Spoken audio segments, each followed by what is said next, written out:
At a house party getting jammed up, you were Tony Danza. When they ask who's the fucking boss, put your hand up. Never put it down cause you're banging to the anthem. 2010 trend, put the iPod on random.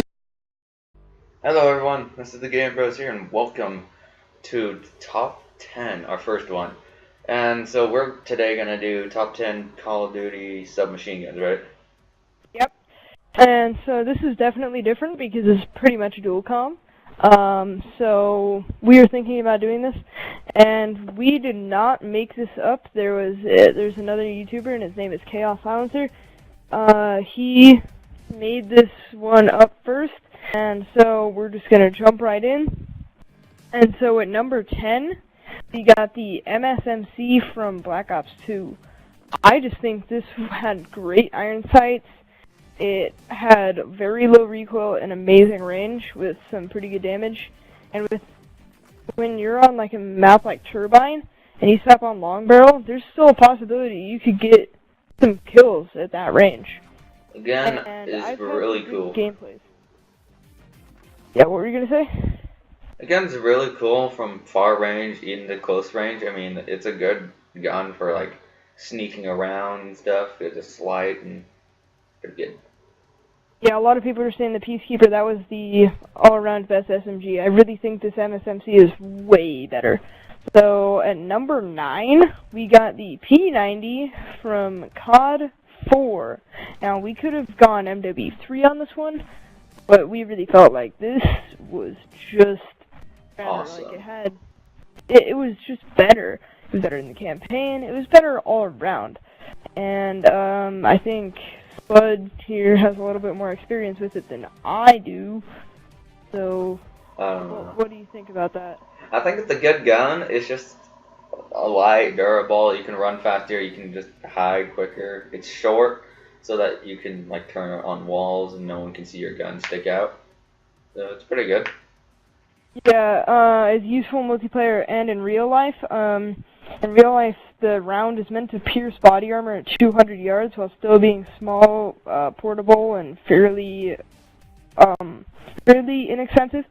And that's really beneficial. So at number 8, sticking with the Infinity Ward games, we go to the PP90M1 from MW3. Sure, everybody hates this gun, but just because of how many times they've gotten killed by it. But you still kind of have some respect for it because of its high rate of fire and its good damage. So, what do you think about that? The PP901, wrong, but yeah, it's pretty good. It's loud though, but it's really a good gun for any reason. Yeah. I mean, if you like get screwed in a corner, I guess if you'd call that, you can just pull out that gun and pop everyone right in the face. It's a good headshot maker. Yeah, it is really good at that. The iron sights weren't very good though. Yeah. They were terrible, but you'd still use them. Switching gears to something completely opposite from the same game, we go to the MP7 from MW3 at number 7. And this gun had amazing accuracy. It had no real recoil, and it had amazing iron sights, so you never need to put it on an optical attachment, which you always had to do for the PP90M1, but you don't have to do for the MP7, which was really, really good. And all the pros figured out this thing has no recoil, good damage, and good magazine size, with a fairly high rate of fire. Why wouldn't I use this gun? Yeah, it's still pretty good. It's short. Again, it's short. It's lightweight. It's good for running and stuff. For long range shooting too, if you have enough ammo and good accuracy. So yeah. Yeah. And it's starting to become a legend, just like our next gun, which is an absolute legend, even though it's only number 6 on our list, and it's the COD 4 MP5. Now, you may think this one's a little low, considering for the number 4 spot and the number 3 spot, you guys may think, whoa, you should have switched that. But when we get into the reasoning for those, you'll understand. But the MP5, it was everything that accumulated COD 4 in one gun. That MP5. I believe I had gameplay on my Call of Duty 4 Yeah. videos. Yeah, if you guys want to go check that out, link in the description below, as always. But yeah, it was a really good gun for sights too. I mean, those sights were like right on target sometimes. The recoil was a little much, but didn't everything in that game really have a lot of recoil? But seriously, that gun's a legend. And then they promised that legend in MW3 and just absolutely screwed with us. I mean, it wasn't a terrible gun, but it wasn't the same thing as the COD 4 one. The number 5. Yep. One that most people would put on their top 3 best guns in COD history. But we decided to put it at number 5.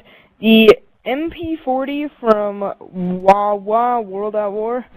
And it had high damage with no accuracy. You could get a 2-hit kill with this thing for a long, long way.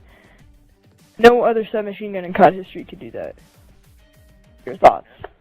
Well, my thought is it's number 5 because it was like horrible on accuracy a little bit. Oh yeah, man. But it's 2 shots, man. 2 shots, 1 kill. And you can have a big clip in it, right? Yeah, you could have. Most people had the drum mag thing on it, have like a 70-round mag, but you could miss like 2 or 3 rounds and still get the kill. It was insane. Have steady aim, stopping power, and a drum mag on that thing, you would go 30-0 all day. You could hide in the bushes with that gun for how hidden it is. It's a really dark gun. It's really hard to see in the shadows. Yeah. Now this one you people may think we're kidding, but we're not. Pros used this thing when this game came out. There were people that posted videos that they went 403. Wow. And, yeah, I saw a video the other day of a guy going 441 and 3 on Nuketown Round War with this gun. And you may have guessed it, you may not. It's the PDW-57. The PDW, as most people call it, the PD Dubs from the Black Ops 2. Not the one from Ghost. Yeah, that's a pistol. The worst gun ever made. But this has a large magazine. It's deadly accurate. Wherever the iron sights go, that's where that bullet is going. Bar none. It had fairly good damage, fairly good range. It had a decent reload speed. And with the suppressor on, suppressor, fast mag, and quick draw, you were a boss. And we have a class setup with this gun that is called the Pro Class setup, and I've seen pros use it. So, your thoughts? That'll be in the link in the description below. So this is number 4 or 5, right? 4. Yeah, it's not number 1 because there was a couple things wrong with it. Because when you shot, you had to like look down a little bit because the gun just goes straight up looking up. And If you have rapid fire. yeah, especially if you have rapid fire. Doesn't it come with a grip, or is that something else? Kind of. You can still add a grip, but it doesn't do anything in Black Ops 2, so.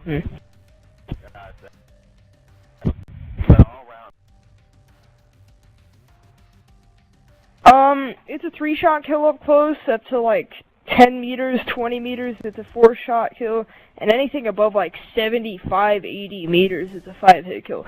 And to think of 75 to 80 meters on Black Ops 2, go on Turbine, stand at the top of the broken turbine, and have somebody lay down as far as the eye can see, shoot that far, that's a 5-hit kill to the chest. Obviously, I'm not talking about like toe kills. Yeah, but you need to be very accurate if you're gonna test that out. Yeah, which that's not the gun for you with that. Yeah, but anyways, moving on to number 3.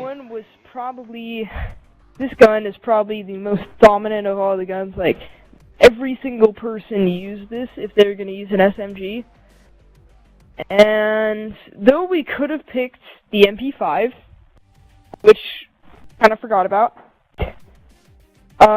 we picked the AK74u from the original Black Ops, my favorite game. A multitude of reasons. This gun had high range. It was an AK-47 with a smaller frame, had a higher rate of fire, and a little more accuracy. With Come on. with this gun, you could have a lot of attachments with it. I mean, the possibilities are endless. It's the only SMG in COD history where you could have a master key, a flamethrower, or a grenade launcher.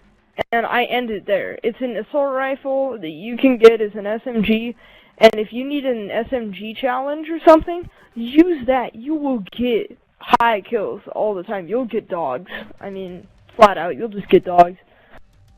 This gun is a good long shot gun. I wouldn't say it's the best, but it's pretty good. I mean, you could take down enemies from like about a 50-meter shot. Oh man, if you really wanted to, yeah. The moments that I always remember with that gun is on Nuketown. I remember I always threw on a grip and rapid fire, and I would do pretty good.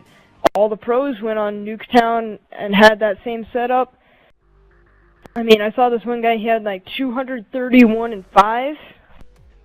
Obviously with kill streaks, but the one guy that got 441 at the PD dubs, he had no lethal kill streaks. Yeah. So yeah, that gun is pretty good. That's why it's number 2. Yeah. It's a good long shot maker. Number three. Oh, number 3? Oh, I'm getting mixed up. I don't know why.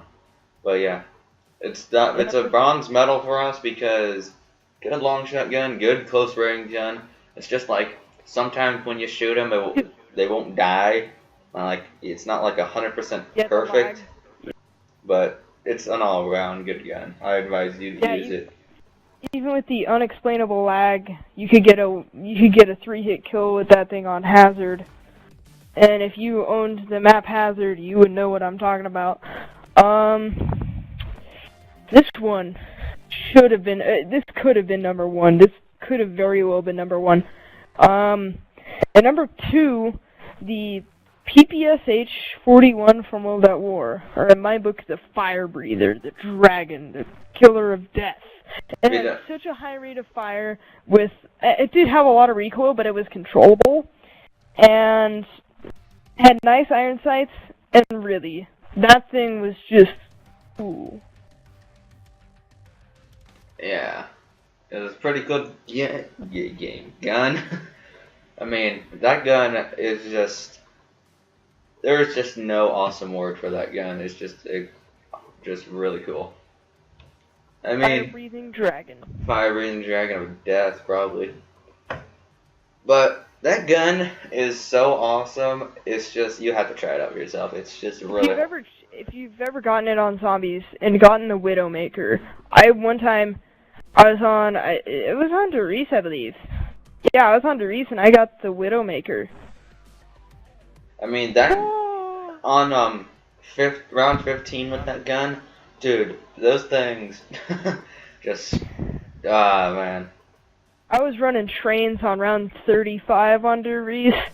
Literally, and if you know what I'm talking about, you know what I'm talking about. I mean, this gun saves your skin in some parts. Like if you're like stuck in a corner, you pull out that gun and just spray. Boom! All the zombies are dead. You're safe. Good. Yeah. I mean, I wouldn't say it would 100% protect you. That's why it's number 2, but it's really awesome. On zombies, this thing's an absolute beast. This is probably top 2, 3 zombie guns in COD history. This gun is so legendary. Its nickname is already its name. Okay? The UMP, the UMP-45, and number 1 from MW2. It was a 3-hit kill up to 50 meters. This thing hit like a truck, and it was great. Oh my gosh. It was great. Slap on a red dot on that thing, and go on high rise. Wow. The MW2, wow. Right? MW2, UMP-45. Yeah, I believe I got some gameplay of that. I'm not really that sure. If I haven't, then I'll just play MW2 after this and just find that gun and pick it up. But I know that gun will save your skin in just like that fast. But the best thing about it, the number one thing about it was, on multiplayer, you unlocked it at level 1. I don't know. But Level 1. that means you could rank up really fast with that gun. You could just kick butt, man. Yeah, as soon as you can get creative class, slap this thing on, go into a lobby, you'll automatically go positive. Depends on who you are, at least. It was great at long range. It had good accuracy. Yeah, even not zooming in, you could still hit someone with no sights. Is that the right term? Yeah, it had a great hip fire. I mean, the number 1 and 2 were really close, but this brought some nostalgia back for us. I don't know about you guys, but this really is awesome. And I hope you guys watch this and go subscribe to Chaos Silencer, since he gave us the idea of this. And go subscribe to him, and everybody have a nice day, and we'll probably make another one. So peace.